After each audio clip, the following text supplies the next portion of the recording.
The Last Dance documentary about Michael Jordan and the Chicago Bulls, it's great. It's going to be phenomenal, right? And I love all the 30 for 30s. I've watched every single one of them, but they're missing one. They're missing un. A doc about the real Last Dance of Brett Favre and the 2010 Vikings. You cowards. One time, just get it done. Because think about it. It could work in a number of ways. Last Dance for Brett Favre. Last Dance for Brad Childress. Last Dance for Randy Moss.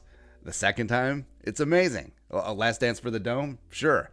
This thing has everything. Because think about it. You have all the amazing drama of the lead-in of the 2009 Viking season. You know, Brett Favre unretiring, Hattiesburg Airport, going to the hated rival of his longtime team, the Packers, going to the Vikings, and then just beats the Packers' ass twice. He's going to tax that ass. Right. And then Bountygate.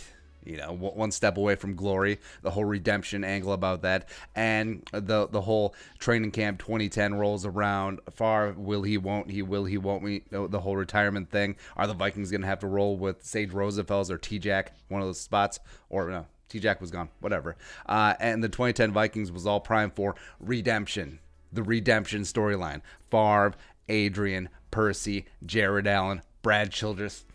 Let's go. And then you start at 1 and 2. Just whatever. And then, boom, the early bye week. And then all of a sudden, Randy Moss is back in purple. Get you 84 jerseys out. I'm back home. The Vikings flip a third rounder to New England for Moss. The prodigal son comes home. And it's amazing. It's like, all right, 1 and 2, who'd have knew? Just reboot this season. Week 5, Monday Night Football against the Jets. Let's go. As well as the whole Favre throwing a touchdown pass to Moss.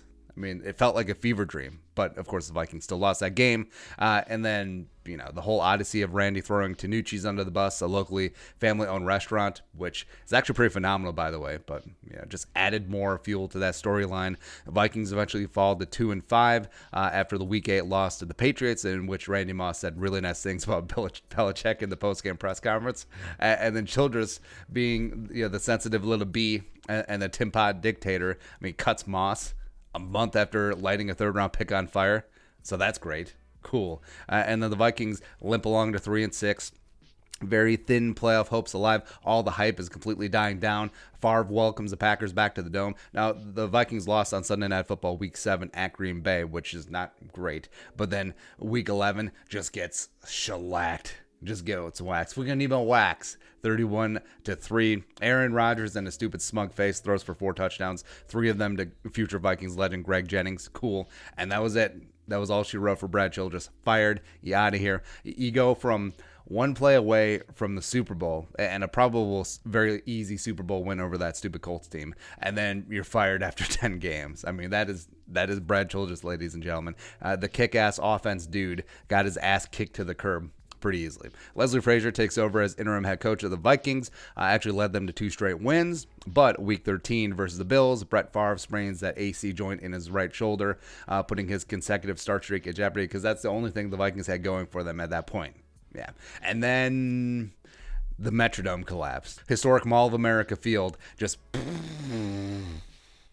Yeah, the Week 14, the Vikings were supposed to host the Giants, and then that Sunday morning, the Dome was just like, no, deuces. Got a ton of snow that season, that entire winter. It was the whole blizzard of whatever, and it really was the perfect metaphor for the 2010 season, where you have this beautiful marvel of modern American architecture and just crushed under the weight of life. Yeah. They postponed the game and moved it to Monday night that week in Detroit, so the Vikings got to play a home game in the home stadium of a division rival, which is always great. They got whooped 21-3 by the Giants. Favre missed a game. Consecutive start streak snapped at 297. You know, he would have loved to make it to 300. Week 15, Vikings were supposed to host the Bears on Monday Night Football, but the Dome wrecked. And Detroit sucks. It's terrible. Don't want to go back there. So they decided to run it back at TCF Bank Stadium, which was the home of the Gophers. And I know what you're saying. So the Vikings played 2 years there while US Bank Stadium was being built. So what's the big deal? Well, that was before the Wilfs and the Vikings paid for the underground heating elements under the field so that you can actually play on the turf in December and January, since college football season ends in November. So you have a night game in December in Minnesota with a game time wind chill of 9 degrees. On top of that, the turf is basically cement. You're going to have a bad time. Favre comes out, decides to start the game, eventually is pile driven into said cement by Corey Wooten, future Vikings legend, and is concussed, never plays again in the NFL, and is a very ignominious end for the all-time legend. Vikings were boat raced 40-14 in that game, and now you would think that that is enough absurdity for the 2010 season, but then you would be missing out on Tuesday Night Football, week 16, because like we said, there was a massive blizzard around the country 2010. Vikings at Eagles. The game was postponed 2 days due to that blizzard, and the Vikings go into Philly and just smack the Eagles 24-14. That was before 38-7, so that's when we actually had good memories about Philly. Yeah, Antoine Winfield basically single-handedly won the game, as well as that showdown sparked the legend of Joe Webb, the rookie quarterback, coming in getting it done.